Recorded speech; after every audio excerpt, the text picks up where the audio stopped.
Vamos a seguir entonces en la carta a los Efesios. Usted ve el título ahí en la pantalla. Ese es el tema del mensaje. En prisión sin depresión. En prisión, pero sin depresión. Dijimos que cuando el apóstol Pablo se encontraba en el punto más alto de su ministerio y de mayor madurez en su vida en Cristo, entonces el Señor le permitió que fuese a una cárcel, estuviera preso, para que desde allí, un lugar de confinamiento y de encierro, entonces se escribiera una de las más maravillosas epístolas, cartas del apóstol, la carta a los Efesios. Y fue precisamente en ese momento en que aparentemente el apóstol debía estar deprimido porque estaba en prisión, pero no estaba en depresión. Sí en prisión, pero no en depresión. Y pues aparentemente cualquiera pudiera pensar que él está deprimido o acongojado mm, cuando Dios le visita allí en esa cárcel y desde allí entonces le da estas gloriosas revelaciones que quedaron escritas no solo en Efesios, sino también en Colosenses y en Filipenses y Filemón, que son las cartas llamadas de la prisión. Así son los caminos de Dios. Cuando el apóstol debía estar más atribulado, era cuando más gozoso estaba. Cuando debía estar libre en las calles, allí es cuando Dios le lleva a una cárcel, para que en la oscuridad de la cárcel recibiera esa luz de revelación y entonces nos la transmitiera a través de estas cartas, para que en el encierro de la celda es donde su espíritu volaría y se remontaría a los lugares celestiales y recibir estas hermosas cartas que hoy tenemos en nuestras manos, los escritos del apóstol inspirado por el Espíritu Santo. Esto, mis amados, aunque no lo alcanzamos a entender, así es la soberanía de Dios. Los hombres y mujeres de Dios de todos los tiempos han sido mayormente inspirados en momentos de grandes dificultades y de situaciones extremas. Estudie los momentos, por ejemplo, en que David compuso esos maravillosos salmos y usted va a encontrar a David en situaciones extremas que uno pudiera decir, pero ¿cómo es posible que en medio de esas situaciones pudo escribir salmos tan hermosos? Y es cierto, a veces cuando estamos en esos valles es cuando nuestro espíritu se remonta a las alturas con Dios. Eh, Son muy pocos los salmos que David compuso cuando se encontraba allí en la comodidad de su habitación real, ¿sí? Cuando usted lee los títulos de los salmos, esas letricas pequeñas que aparecen antes del primer versículo en los salmos, usted no va a encontrar un título que diga más o menos así: Salmo de David, compuesto cuando se encontraba próspero, lleno de vida y de salud, reclinado desde su diván en el palacio real, comiendo frutas y verduras sin ninguna dificultad y gozando de placer sin igual. La verdad, no he encontrado que ningún salmo se haya compuesto en esas condiciones. Pero lo que sí es cierto es que el Señor entonces permite que situaciones extremas lleguen a la vida de David para poder recibir la revelación de estos maravillosos salmos. Y sí encontramos salmos, por ejemplo, con los siguientes títulos. Leí algunos y escuche el título que nos muestra las circunstancias en que fueron compuestos algunos salmos. El Salmo número 3 dice, Salmo de David cuando huía de Absalón. El 18, Salmo de David, siervo del Señor, el cual dirigió al Señor las palabras de este cántico el día que el Señor lo libró de la mano de todos sus enemigos y de la mano de Saúl. El 34, Salmo de David, cuando se fingió loco delante de Abimelech, quien lo echó y él se fue. Salmo 51, Salmo de David, cuando después que se llegó a Betsabé, el profeta Natán le visitó. El 56, Mictán de David, cuando los filisteos lo prendieron en Gad, según la tonada de la paloma silenciosa en paraje distante. Así se encontraba David cuando compuso ese Salmo 56. El 57, Mictán de David en la cueva cuando huía de Saúl. El 59, Mictán de David cuando Saúl envió hombres y vigilaron la casa de David para matarlo. El 63, Salmo de David cuando estaba en el desierto de Judá. El 102, plegaria de uno que sufre cuando desmaya y expone su queja en el Señor. Salmo 142, masquil de David cuando estaba en la cueva. Si nota, todos estos salmos fueron compuestos en situaciones extremas y la mayoría de ellos fueron inspirados en diferentes contextos, pero en momentos críticos de la vida de David, y no solamente los escritos de David. Por ejemplo, si Job no hubiese atravesado por esas pruebas tan extremas, nunca hubiésemos tenido en nuestras manos ese maravilloso libro que nos alienta en momentos de mayor dificultad. Es una forma soberana en que Dios obra que difícilmente nosotros entenderemos, que cuando más probado eres, es que más inspirado te sientes en Dios. Que cuando más débil estás, es cuando eres más fuerte en el Señor. Es algo paradójico. El apóstol lo dijo en las siguientes palabras, escuche. No damos a nadie ninguna ocasión de tropiezo para que nuestro ministerio sea vituperado.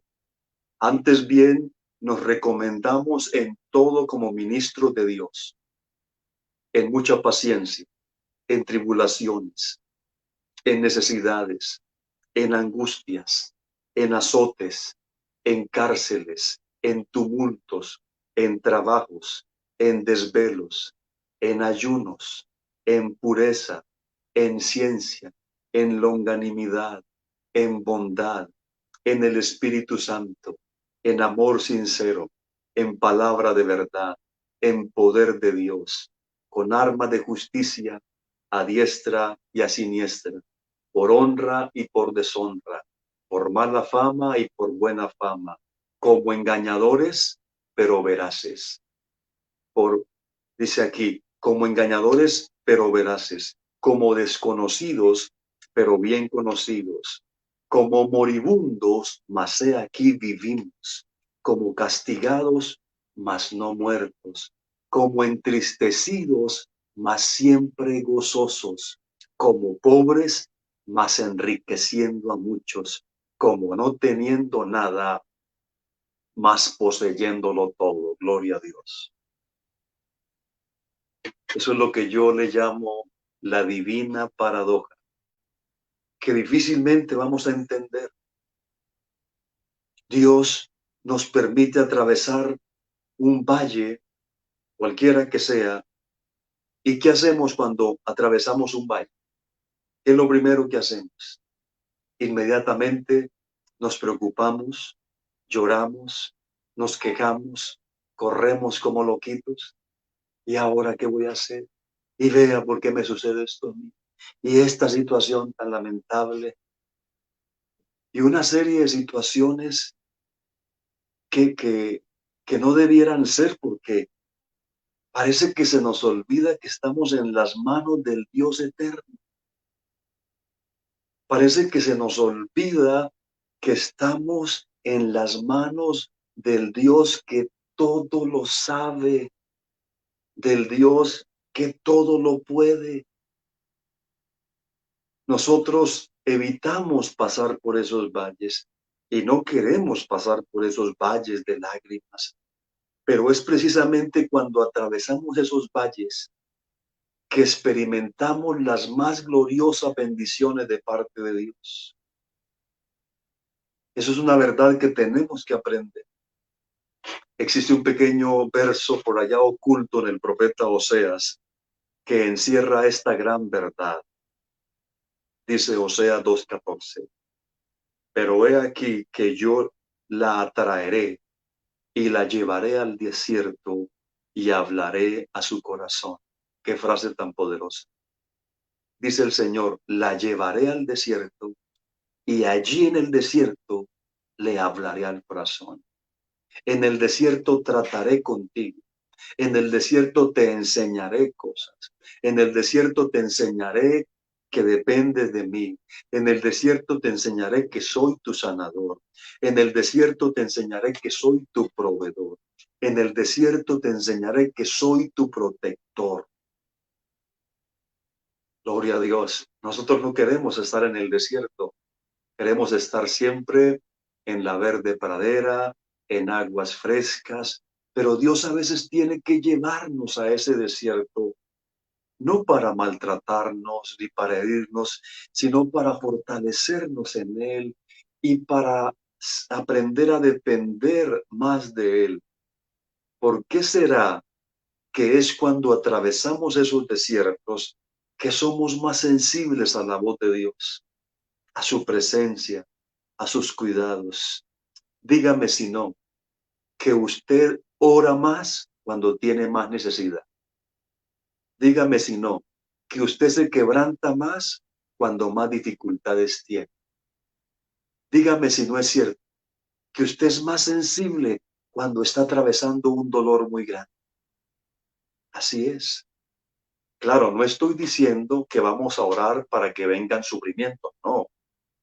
No es que vamos a decir, oh Señor, a mí no me sucede nada grave, envíame un gran sufrimiento para tener una gran inspiración y ser más sensible a tu voz. No, no, no, no. Nadie va a orar así. Nadie va a orar así. Sin embargo, esas situaciones van a llegar sin que las pidamos.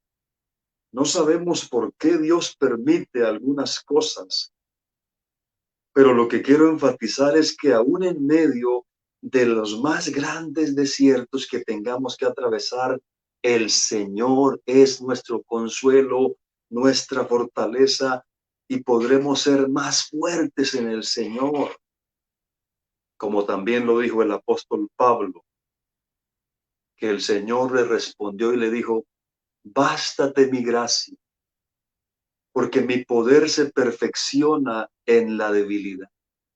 Pablo tenía un aguijón, no sabemos cuál era. Y eso lo aquejaba a él, lo debilitaba, lo humillaba, lo quebrantaba. Y Pablo tal vez, como él lo dice ahí, le había rogado al Señor, quítame esto, Señor. Tú sabes que yo soy más efectivo sin ese aguijón. Sin ese aguijón yo puedo ser más útil. Sin ese aguijón yo puedo ser más eficaz. Pero también sin ese aguijón seguramente se iba a creer más. Seguramente sin ese aguijón tendría un concepto más alto de sí mismo que del que debía tener. Entonces el Señor no le quitó ese aguijón, no lo quitó de ese desierto, sino que le dijo, bástate mi gracia, Pablo, porque mi poder se perfecciona en la debilidad. Y entonces luego que el apóstol entiende eso, dice, por tanto, de buena gana me gloriaré más bien en mis debilidades, para que sobre mí repose el poder de Cristo. Por lo cual, por amor a Cristo, me gozo en las debilidades, en afrentas, en necesidades, en persecuciones, en angustias, porque cuando soy débil, entonces soy más fuerte. Gloria a Dios. Cuando soy débil, soy más fuerte. Usted puede decir eso. Cuando soy débil, soy más fuerte. Porque cuando soy débil no confío en mis fuerzas. Cuando soy débil no confío en mi capacidad. Cuando soy débil no confío en nada más, sino que cuando soy débil confío en el poder de Dios y entonces en Él el débil puede decir, fuerte soy. Gloria a Dios, gloria a Dios. Es una maravillosa paradoja. Nosotros pensamos que porque Dios permitió que el apóstol llegara a esa prisión, no iba a ser más útil, que, que era más útil allí en las calles del Imperio Romano que dentro de una cárcel en Roma. Eso es lo que nosotros pensamos, pero no lo que Dios piensa. Porque si el apóstol no hubiese llegado a esa cárcel, seguramente no hubiese escrito esas 4 cartas que hoy conocemos como las cartas de la prisión. Pero gloria a Dios que Dios en su soberanía permitió que este hombre tan útil en la calle siguiera siendo inspirado en la cárcel. Porque nuestra inspiración en Dios no depende de si estamos afuera o encerrados, depende de que aquí está el Espíritu del Dios Todopoderoso. Y es entonces ahí cuando Pablo escribe estas cartas que nos remontan a una libertad maravillosa en nuestro espíritu. Y aquí estamos, precisamente después de tantos años, leyendo esta joya llamada Carta a los Efesios. Recordemos que estas cartas fueron escritas precisamente cuando Pablo estaba preso. Cuando Pablo le escribe a la carta a los romanos, que estaba libre, él dijo, mire, voy a ir a ustedes allá en Roma con un corazón gozoso, voy a ir para comunicarles dones y ustedes me comunicarán dones a mí, habrá una alegría mutua y cuando vaya donde ustedes, hermanos, en Roma, pasaré hasta España. Mire los planes de Pablo, voy a pasar a Roma y de allí pasaré a España, dice el apóstol. Esos eran los planes de él, pero esos no eran los planes de Dios. Porque Pablo llegó a Roma, pero no como él pensaba llegar, llegó siendo preso. Eso no estaba en los planes de Pablo, llegar preso a Roma. Él pensaba llegar libre y de allí pasar a España y predicar el evangelio, pero Dios tenía otros planes. Dios ahora permite que Pablo llegue a Roma encadenado. Tal vez de primer momento el apóstol no entendió por qué. Yo quería llegar a Roma libre, gozoso, estar con los hermanos allí en Roma y pasar hasta España y predicar en España. Pero Pablo seguramente no entendió de primera mano eso. Ahora está en una cárcel, encerrado, confinado. Dicen los que estudian el comportamiento humano que el confinamiento y el encierro a las personas las hace sentir frustradas y las deprime. Para la muestra lo que estamos viviendo, ¿cuántos meses llevamos de encierro, de confinamiento? 5 meses, casi 150 días encerrados, confinados, saliendo de cuando en cuando, pero con todos los cuidados y la atención. Eso ha pasado. Yo he oído estos días que parejas van a salir del confinamiento para el notario a divorciarse, que ya es imposible la convivencia. Allí el encierro los ha llenado de estrés porque estaban acostumbrados a ir y venir. Eran personas muy dinámicas, pero de repente más de 100 días encerrados, los hijos discuten con los padres con los hijos, los esposos no se entienden, hay una incomprensión total. Y ahora tenemos al apóstol encerrado en confinamiento, no por 100 días, sino por varios meses. Él está allí encadenado, pero, como dice el título, estaba en prisión, pero sin depresión. Eso es clave. En prisión sí, pero en depresión no. Esos son los hijos de Dios. Es verdad. Es verdad que estaba encerrado, encadenado, confinado, pero lejos de deprimirse y de entregarse a la autolamentación, entonces él entendió que era un propósito de Dios y por eso escribió también en Filipenses otra carta que él nos trajo a través de este encierro. Dice, quiero que sepan, hermanos, que las cosas que me han sucedido han redundado para el progreso del evangelio. Note usted, ¿qué pensaba el enemigo o las circunstancias o el imperio romano? Vamos a encerrar a este Pablo porque está haciendo mucho daño en las calles y lo encerraron y Pablo dijo, esto que me está pasando está redundando en el progreso del evangelio. Gloria a Dios, gloria a Dios. Es muy importante entender eso, entender los propósitos de Dios, aunque las circunstancias no sean las mejores. Cuando tú haces un estudio allí en la Biblia, vemos que muchos de los grandes hombres y mujeres de Dios alcanzaron lugares muy altos, pero también tocaron fondo, llegaron a momentos de situaciones extremas. Abraham, José, Moisés, David, Elías, Jeremías.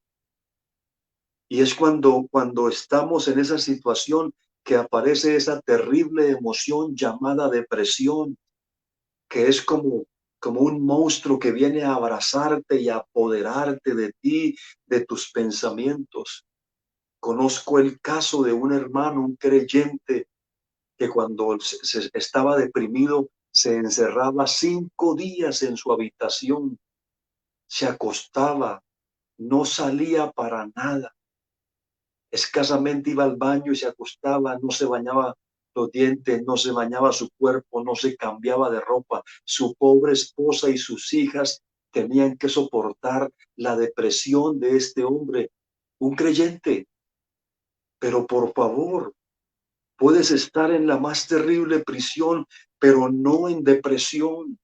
Dios va a permitir que pases por alguna situación extrema, pero no para que te depriman, ni te hundan, ni te descarríes, ni te alejes, sino para que digas, el que estaba conmigo arriba está conmigo ahora que estoy aquí abajo. El que estaba conmigo cuando estaba sano está conmigo cuando estoy enfermo. El que estaba conmigo cuando andaba, entraba y salía, está conmigo ahora que estoy encerrado. Eso es estar en prisión, pero no en depresión. Depresión significa que alguien ha caído profundamente en su propia prisión. Esa es la depresión, cuando alguien cae en su propia prisión. Por eso Pablo dijo, yo estoy preso, pero soy preso de Jesucristo. No estoy preso de nadie más. Yo por esta causa, dice Pablo, preso en el Señor. Mi cárcel se llama Jesucristo. La cárcel de Pablo no eran esas 4 paredes en Roma. La cárcel de Pablo era Jesucristo. Y si Jesucristo es nuestra cárcel, somos la gente más libre del universo. Gloria a Dios. A Dios sea la gloria. Por eso no se deje tomar ventaja de la depresión cuando se halle en alguna prisión. Y digo prisión no solamente en términos literales, sino simbólicos. Entonces, ¿cuál es la interpretación de todo esto que ocurrió? ¿Cuál es el significado de la prisión? Gracias al Señor que por medio de esta situación que vivió el apóstol, podemos tener hoy en nuestras manos esas cartas, Efesios, Colosenses, Filipenses y Filemón. Nosotros pensamos que Pablo estaba en prisión, pero hermano, realmente él estaba en lugares celestiales. Era el lugar más inesperado para decir que se encontraba en lugares celestiales, pero esa es la realidad de los hijos de Dios. Entonces pensamos que él estaba allí en prisión, bajo la más terrible depresión, y no había un hermano psicólogo que lo pudiera atender. ¿Cómo les parece? No había un hermano psicólogo que fuera a la cárcel.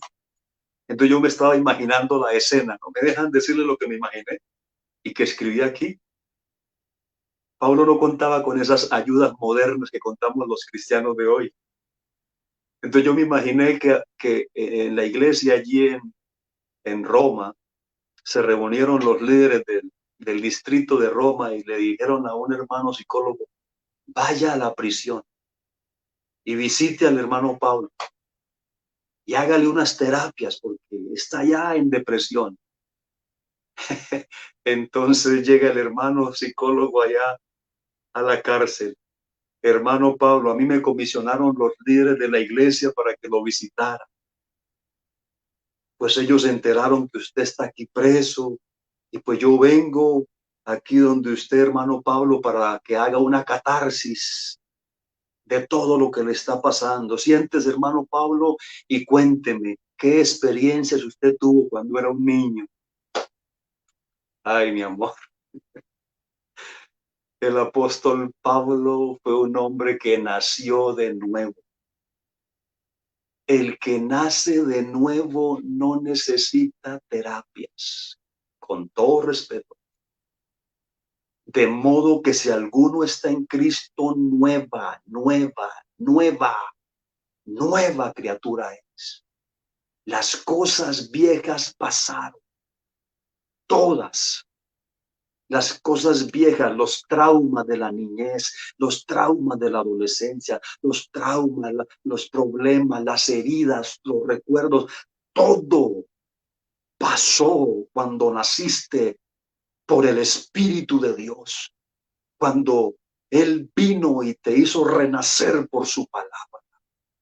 El que está en Cristo, nueva criatura es.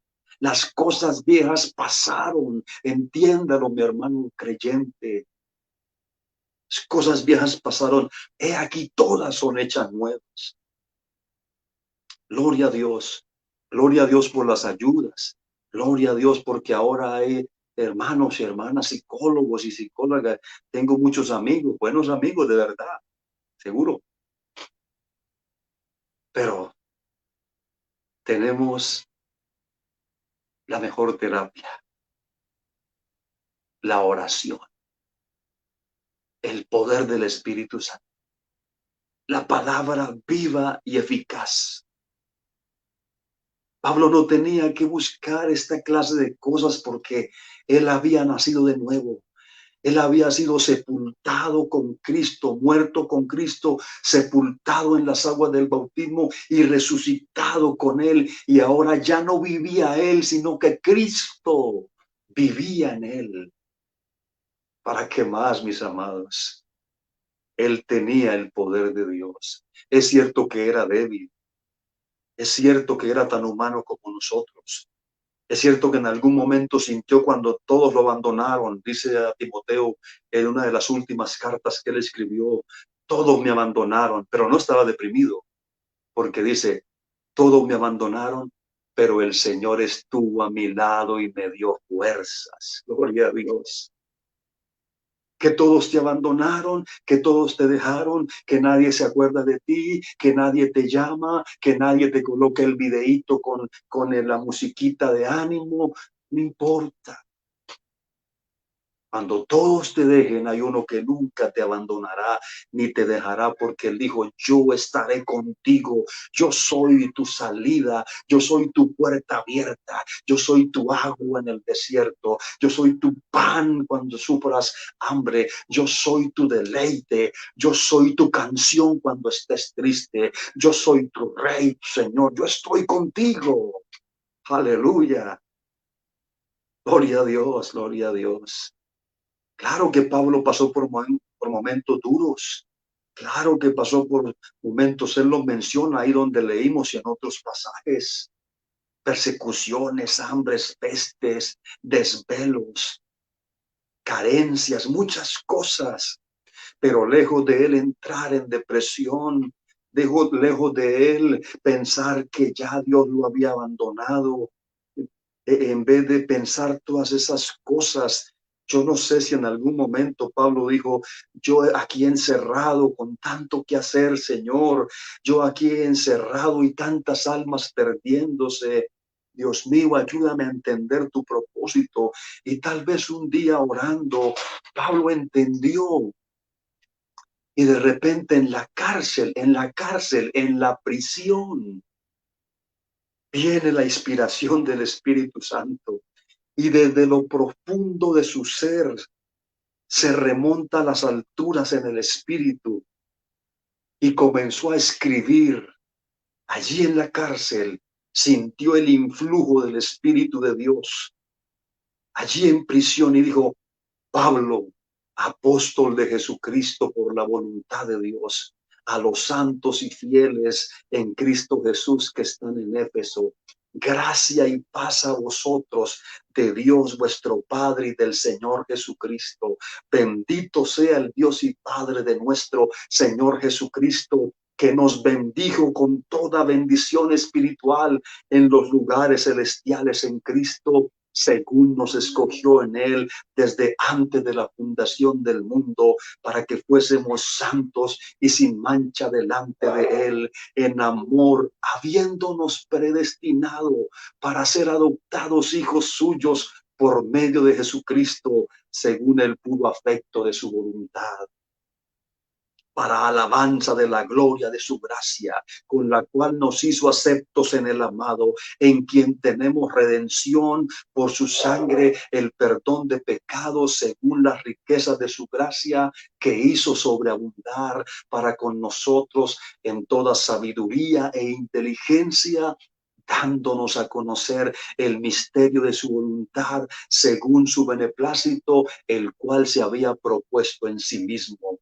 de reunir todas las cosas en Cristo, en la dispensación del cumplimiento de los tiempos, así las que están en los cielos como las que están en la tierra. En Él, asimismo, tuvimos herencia, habiendo sido predestinados conforme al propósito del que hace todas las cosas según el designio de su voluntad, a fin de que seamos para alabanza de su gloria, nosotros los que primeramente esperábamos en Cristo. Aleluya. En Él también vosotros, habiendo oído la palabra de verdad, el evangelio de vuestra salvación, y habiendo creído en Él, fuisteis sellados con el Espíritu Santo de la promesa, que es las arras de nuestra herencia, hasta la redención de la posesión adquirida para alabanza de su gloria. Por esta causa también yo, habiendo oído de vuestra fe en el Señor Jesús y de vuestro amor para con todos los santos, no ceso de dar gracias por vosotros, haciendo memoria en mis oraciones. ¿A qué se dedicaba en la cárcel?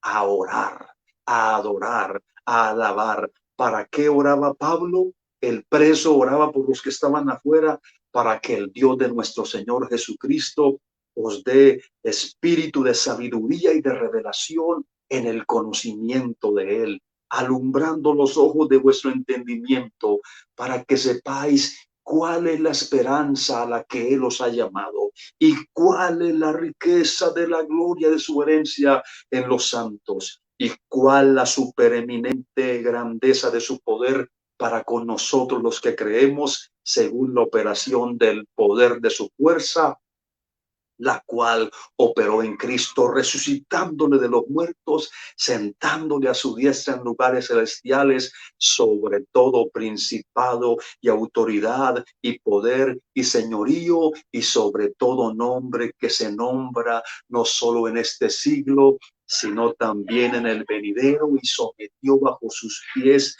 todo y lo dio por cabeza sobre todas las cosas a la iglesia, la cual es su cuerpo, la plenitud de aquel que todo lo llena en todo. ¿Les parecen palabras de un deprimido? ¿Les parecen palabras de un preso? No, mis hermanos. Eran palabras de un hombre que había nacido de nuevo, que estaba lleno del Espíritu Santo, que aunque estaba en prisión, no estaba en depresión. Aunque su cuerpo estaba confinado a un lugar de encierro, su espíritu se remontaba a las alturas en la libertad gloriosa de los hijos de Dios. Yo quiero esta mañana que oremos para que Dios nos ayude a entender que lo que estamos viviendo tiene un propósito. Cuando tú entiendes el propósito, te gozas. Cuando entiendes el propósito, ya no te quejas, ya no reniegas, sino que levantas tus manos, sino que levantas tu voz, levantas tu canción a Él, levantas a Él tu vida y lo adoras. Te adoro, Padre de la gloria. Oh Señor, Dios de todo poder y de toda gracia. Aquí estamos, Señor, en este encierro, en este confinamiento. Yo te ruego, Señor Jesús, que aunque estemos aquí en estas circunstancias, nos ayudes a elevarnos en el espíritu, a entender que somos tus hijos, que somos nuevas criaturas, que tenemos el poder de tu Espíritu Santo, que hemos sido sellados con ese poder que son las arras de nuestra herencia.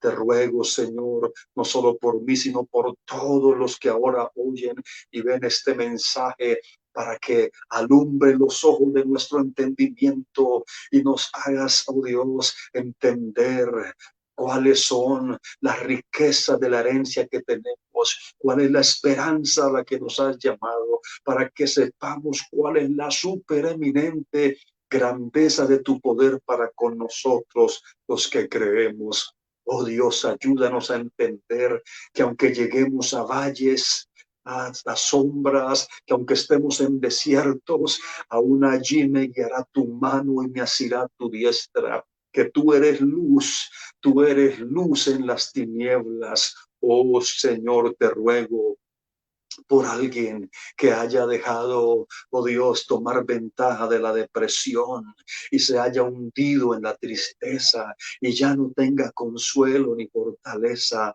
Te ruego que levantes a esa persona, que levantes a ese creyente, que lo levantes en el espíritu, no importa que esté confinado a una habitación, que esté allí en una clínica, en un hospital, que esté allí en dolencias, en quebrantos, en necesidades, que su espíritu se regocije en esta mañana, que su espíritu sienta la libertad gloriosa de los hijos de Dios, que sepa que tiene la presencia de tu espíritu, que tú eres nuestro mejor terapia, que tú eres nuestra salida, que tú eres nuestro consuelo. Aleluya, aleluya.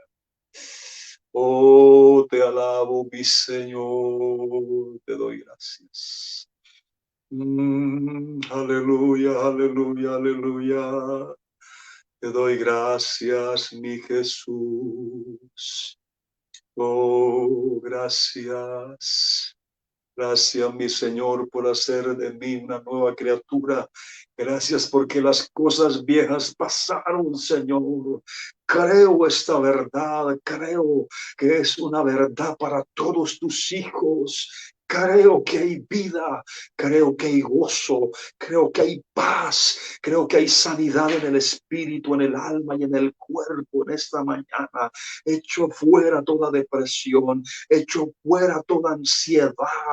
Oh Dios, proclamo que nos desahogamos en ti, nos fortalecemos en ti. Es verdad que hay dolencias, que hay tristeza, que hay quebranto, hay enfermedad, es verdad, pero también es cierto que hay abundancia de gozo, justicia, paz, bondad, amor, libertad, y es más poderoso el que está con nosotros. Aleluya. Oh, bendito sea tu nombre, bendito sea tu nombre.